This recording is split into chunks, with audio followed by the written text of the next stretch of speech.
Price Lord Holi spirit. Happy man who is behind Jesus Christ. சந்தோஷமான மனிதன் இயேசுவின் பின்னால்.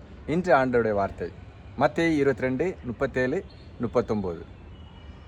உன் தேவனாகிய கர்த்தரிடத்தில் உன் முழு இருதயத்தோடும் முழு ஆத்மாவோடும் முழு மனதோடும் அன்பு கூறுவாயாக.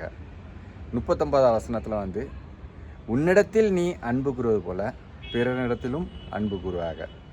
இந்த 2 வசனமே பிரதான வசனம்ன்ட்டு ஆண்டவர் நமக்கு சொல்லியிருப்பார். ஸோ இந்த 2 வசனத்தையும் நம்ம பிடித்து கொண்டாலே போதும், நம்ம வாழ்க்கையில் மிகுந்த சந்தோஷமாக வாழக்கு ஒரு பெரிய வாய்ப்பாக இருக்கும்.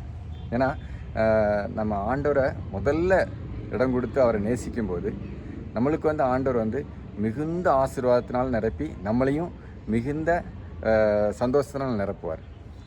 ஸோ ரெண்டாவது பார்த்திங்கன்னா, நம்ம எப்படி நம்மளை நேசிக்கிறோம், நம்ம எப்படி நம்மளை பார்த்துக்கிறோம், எல்லா விஷயத்துலையும் நம்மளுக்கு எல்லா விதத்துலையும் நன்மை தான் நடக்கணும்னு நம்ம எவ்வளோ வாஞ்சாக எதிர்பார்க்குறோம். அதே போல் தான் பிறர் இடத்துலையும் நம்ம அதே அன்பை செலுத்தும் போது, அவங்கள பற்றி நம்ம கேர் பண்ணும்போது கண்டிப்பாக ஆண்டவர் நமக்கு ஒரு பெரிய ஆசீர்வாதத்தை கட்டளிடுவார். எதுக்குன்னா, அந்த வார்த்தையின் மூலம் நம்ம நடக்கும்போது ஆண்டவர் ஆசீர்வாதம் மேலிருந்து நமக்கு கண்டிப்பாக ஆண்டவர் கொடுப்பார்.